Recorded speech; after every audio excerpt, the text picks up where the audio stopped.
Hi, everybody. Doug and Alea. And in this session, I, we want to talk about something that I stumbled across about a week ago, and just an idea. And then I started doing research. And it turns out that what I thought was true. And that is how we are programmed to fail in relationships.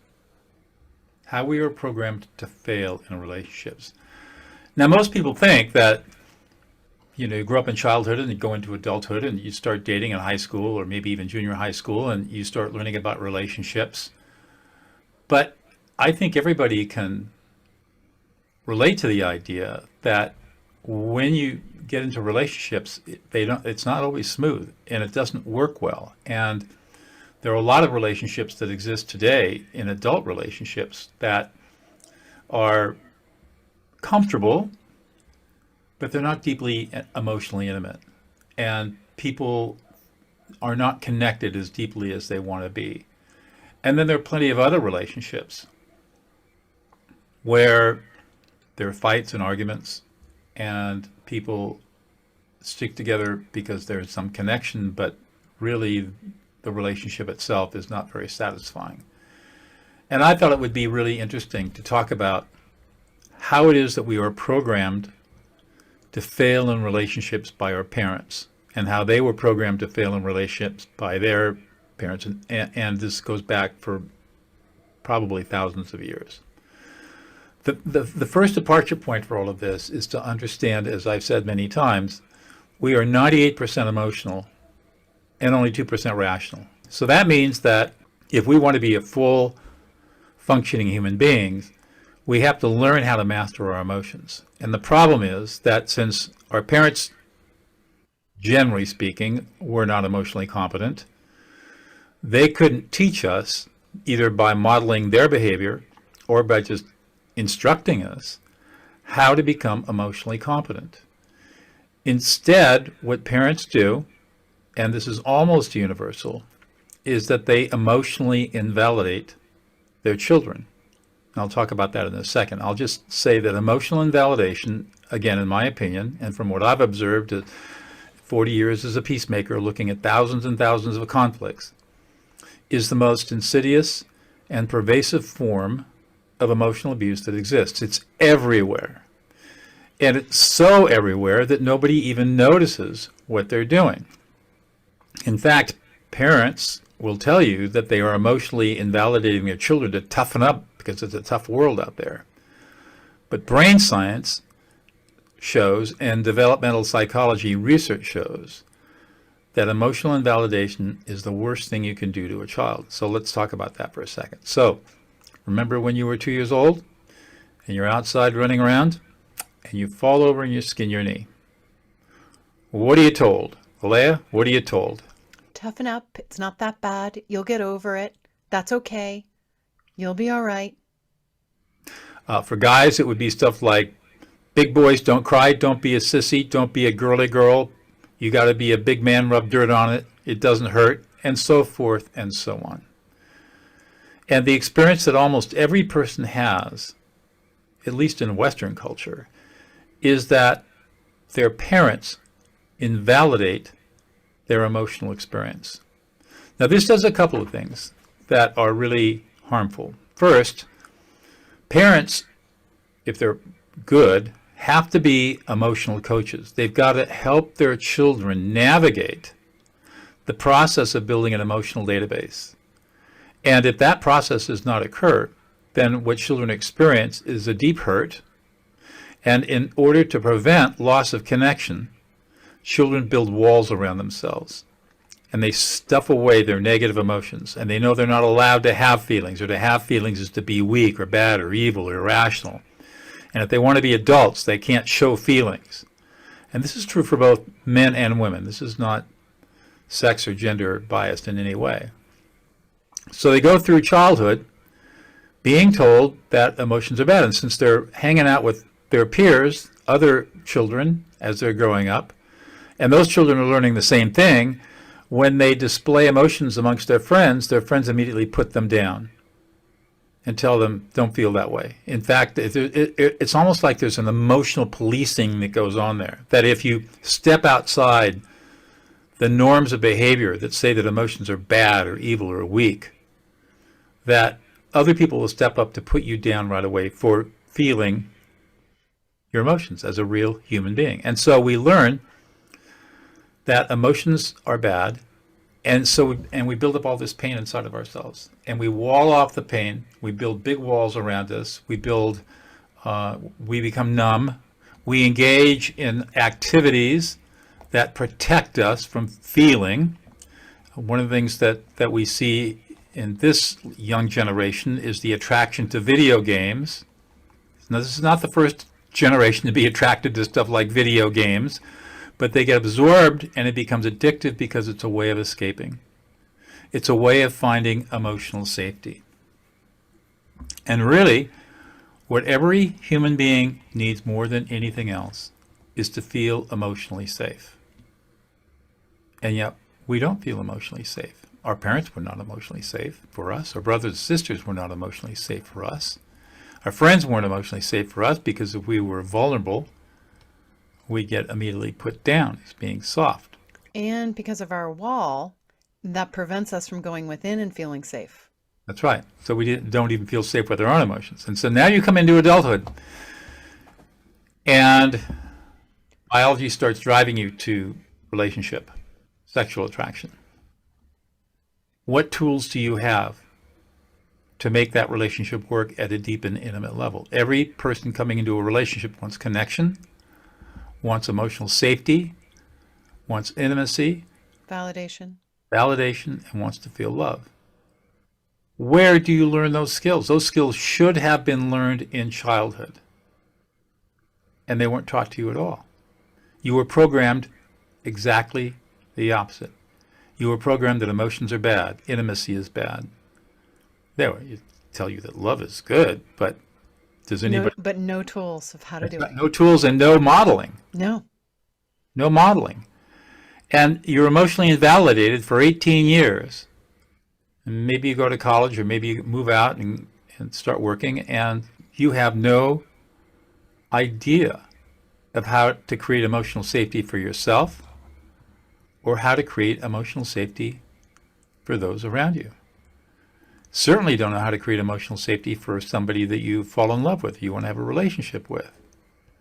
And all of this is because you were unconsciously programmed by your parents to have romantic and relationship failure as an adult. And they don't even know they programmed you. It's not like they're evil people. They just don't know. And this goes back for thousands and thousands of years. Now, part of the problem is we've gone through some major shifts in culture, especially in the last 150 years. It used to be that you would be born as a baby, and if you survived your first 5 years, more likely than not, you were living in subsistence existence on a farm somewhere, probably rural. And as soon as you were old enough to start being a producer, you started doing chores. So 4 or 5-year-old, you had chores to do, and you started being a producing member of the family. And the obligation of the family was to feed you and shelter you, but not to love you, not to teach you emotional competency. The whole thing was all about survival. Well, that all shifted back during World War II and at the end of World War II, when there were mass migrations to the cities, and the population in the United States or in North America shifted from being a rural agrarian population to being an urban population. Now, children were no longer necessary as production units on a farm, for the most part, unless they lived in a rural area. But mostly they were just people building a family because that was the thing to do. And yet, no tools were introduced to parents to teach them that now that we're in an urban culture, for example, and we're not in a rural subsistence living situation, that we now have the ability to teach our children how to be emotionally competent. Instead of that happening, what happened was that the old rules and norms from an agrarian lifestyle were brought into the city and brought into suburbia. The same kind of pain and abuse continued, and it continues to this day. And it got really codependent.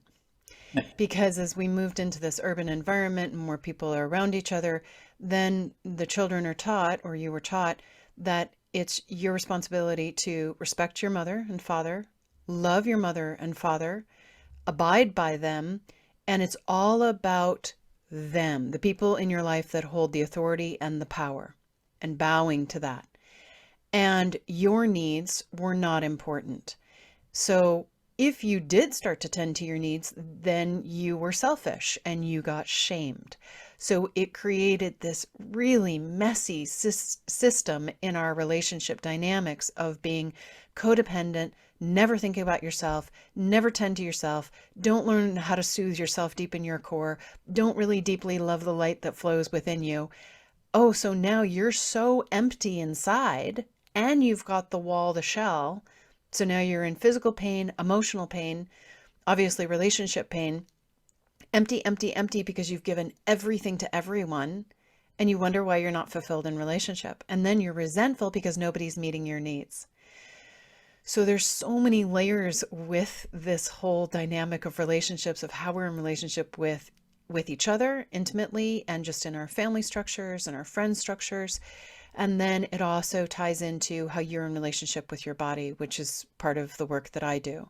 So just a little segue on that one around the codependence. So the question is all lost? And the answer is no. Oh, You can learn how to be in a relationship. You can learn how to develop relationship success. All you have to do is develop the right kinds of tools. And the tool, the foundational tool, it's now what I consider to be a foundational skill of life, is affect labeling. The idea that you will listen to emotions of your partner and reflect back those emotions with the you statement. So just to give you a quick example, I could say to Alea, you're really upset. You're really angry and you're frustrated. You and don't I don't feel heard. I don't feel you don't heard. feel heard and you don't feel appreciated. I don't feel respected. You don't feel respected. Nobody's listening to you. No, no one cares. No one cares, and you feel really sad. And I'm mad. I'm really angry. It really pisses you off and makes you mad, and you feel abandoned and betrayed, I do. I feel really rejected. and you feel rejected, and you feel a lot of grief around this, and ultimately Yeah, you feel like you're not worthy of being loved, and right. you feel unlovable. Yeah, I feel unloved. And what am I doing wrong? And shame. You feel a lot of shame.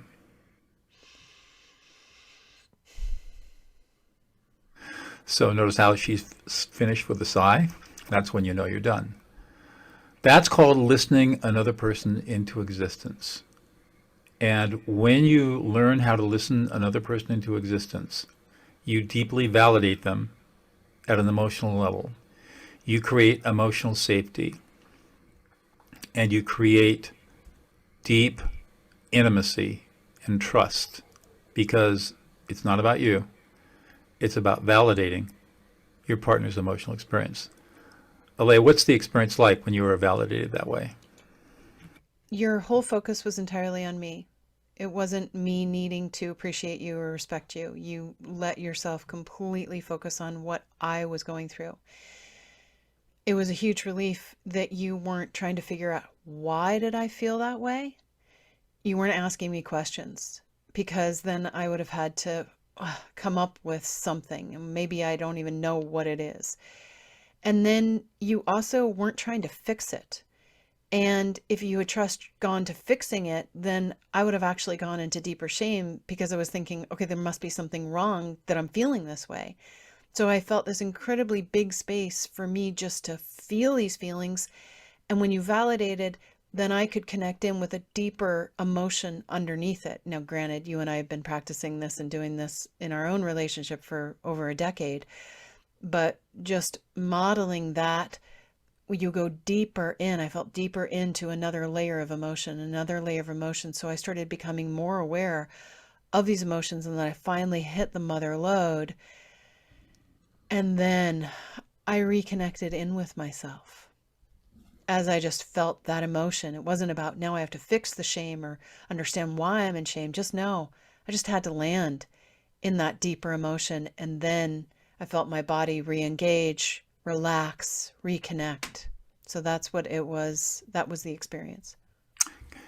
So to sum all of this up, if you are in a relationship and you are finding that it's not as fulfilling as you want it to be, or worse, you're in fights and arguments, you're in a combat zone, recognize that, first of all, you were programmed for that by your parents.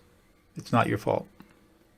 And your parents were programmed by their parents, and this goes back a long, long time, with all of this emotional abuse and emotional invalidation that we now know is extremely harmful to children.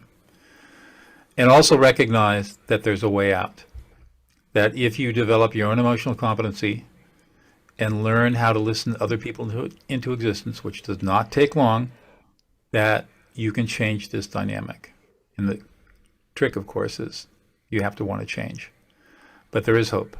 And we'll put links in the comments in the posted comments below where you can go find out more information about this if it's of interest to you. Alea, anything else? That's it. All right, everybody. See you next time. Bye.